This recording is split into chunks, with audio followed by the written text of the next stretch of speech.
warahmatullahi wabarakatuh. Halo semuanya. Selamat pagi. Jadi di sini kita sudah berada di Museum Nasional Sejarah Alam Indonesia. Nah, museum ini berlokasi di Jalan Insinyur Haji Juanda nomor 22 sampai 24, Kota Bogor, Provinsi Jawa Barat. Nah, jadi teman-teman, kalian penasaran gak sih apa aja isi yang ada di Museum Nasional Sejarah Alam Indonesia ini? Yuk langsung aja kita masuk.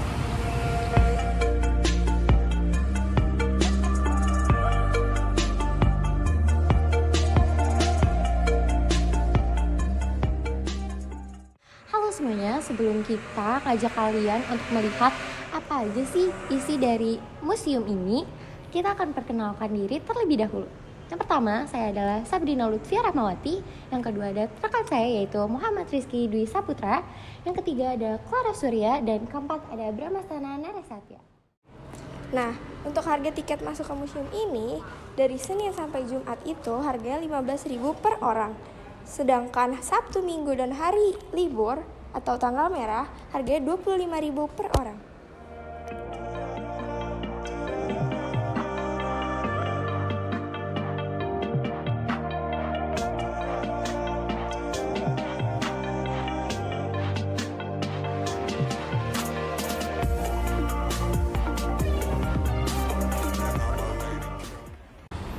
Nah, lalu teman-teman, di sini tuh ada naturalis yang membukukan keanekaragaman hayati di Indonesia yang pertama kalinya, yang bernama George Eberhard Rumpf, atau nama lainnya itu adalah Georgius Everhardus Rumphius, yang mungkin banyak orang kenal itu sebagai Rumphius. Nah, jadi Rumphius ini itu adalah seorang berkebangsaan Jerman yang bekerja di perusahaan dagang Hindia Timur di wilayah Indonesia bagian timur.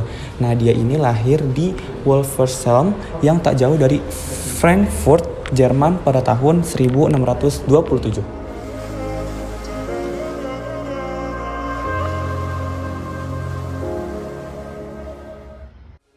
Nah, jadi nama awal dari Museum Nasional Sejarah Alam Indonesia adalah Museum Etnobotani Indonesia. Nah, kenapa sih namanya diubah menjadi Museum Munasain? Yang pertama adalah tujuannya yaitu pengembangan koleksi awalnya Museum Etnobotani berfokus pada hubungan antara manusia dan tumbuhan.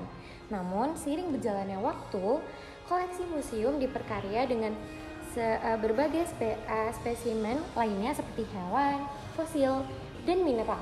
Hal ini menunjukkan bahwa museum tidak hanya ingin menampilkan kekayaan hayati Indonesia, tetapi juga sejarah alam secara keseluruhan.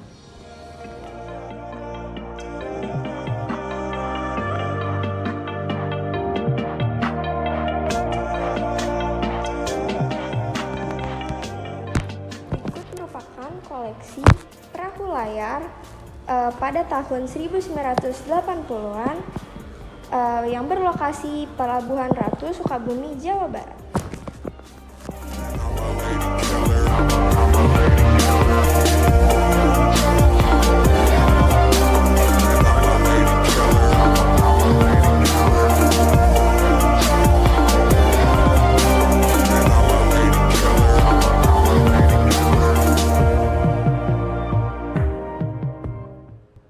Nah, selanjutnya kita akan memasuki ruangan dari sejarah rempah-rempah yang ada di Indonesia.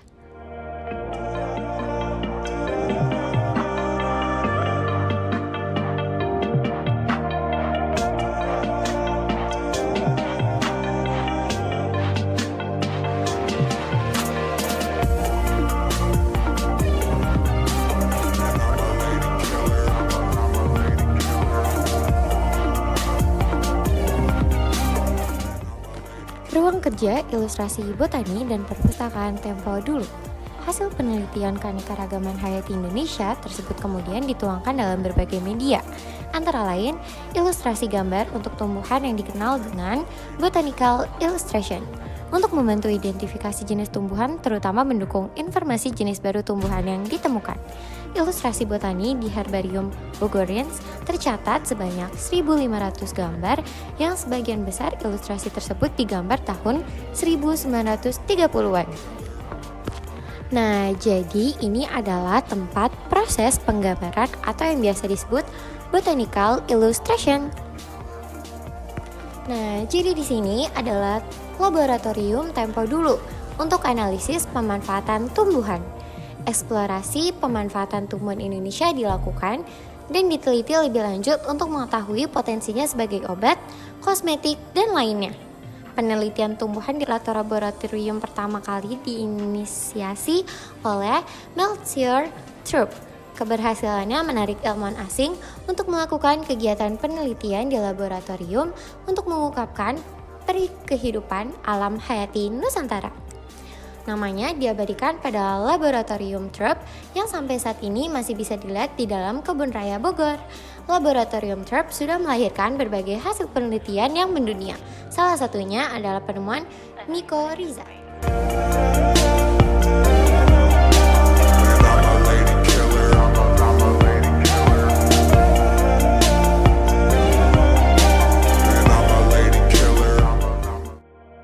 Fakta sejarah yang bersentuhan dengan zaman penjelajahan bangsa asing ke bumi Nusantara terungkap tentang kekayaan, keanekaragaman, persebaran flora fauna penting baik yang asli maupun yang introduksi. Duku, rambutan, durian, manggis, jahe-jahean, dan terutama cengkeh, pala, gaharu, dan gambir adalah contoh tanaman asli Indonesia yang penting dalam ekonomi dan perdagangan dunia. Sebaliknya, beberapa jenis tanaman perkebunan seperti teh, kopi, coklat, sawit, dan tanaman hortikultura, misalnya sayuran dan buah-buahan, tumbuh subur sebagai tanaman introduksi yang menyatu dalam kehidupan masyarakat Indonesia. Selanjutnya di sini ada pembagian wilayah di Indonesia. Dimulai dari yang paling bawah disebut sebagai zona pamah dengan ketinggian 0 sampai 1000 mdpl.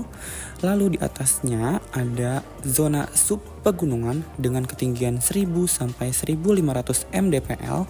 Lalu yang berwarna hijau muda disebut zona pegunungan dengan ketinggian 1600 sampai 2400 mdpl.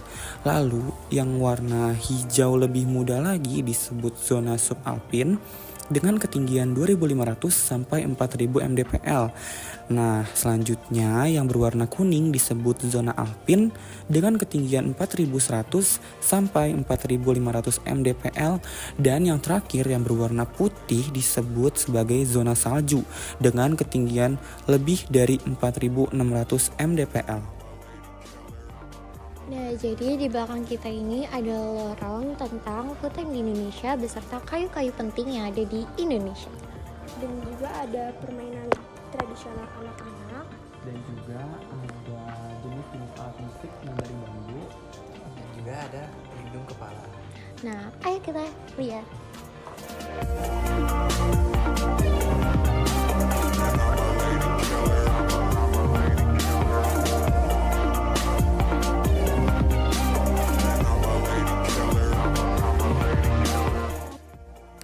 Di sini itu ada terdapat hutan untuk semua atau hutan yang ada di Indonesia beserta kayu-kayu pentingnya.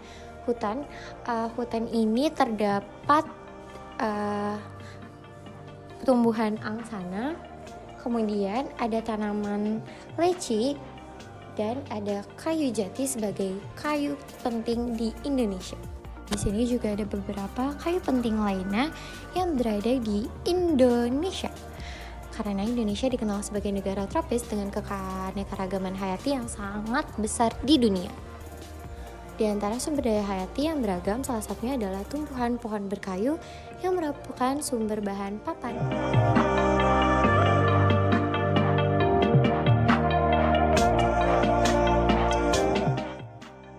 Nah, lalu selanjutnya nih teman-teman, Indonesia itu kan dikenal dengan berbagai ragam jenis dan budaya. Nah, diantaranya itu alat musik nih. Alat musik tradisional Indonesia itu banyak sekali yang menggunakan bambu ataupun hasil dari hutan Indonesia.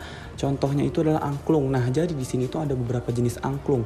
Diantaranya itu adalah angklung reog, angklung Banyuwangi, angklung Bali, angklung dok-dok lojor dari Banten, angklung gubrak dari Bogor, angklung Padaeng, angklung Sarinande, angklung Toel, angklung Sri Muni, dan juga angklung Solo. Jadi di sini ada permainan tradisional anak-anak. Yang pertama tuh ada layang-layang, yang kedua ada egrang, yang ketiga ada kuda lumping, yang keempat ada kuda-kudaan, Yang kelima ada bedil-bedilan. Yang keenam ada gangsing. Ketujuh ada yoyo. Kedelapan ada kalung. Kesembilan ada wayang.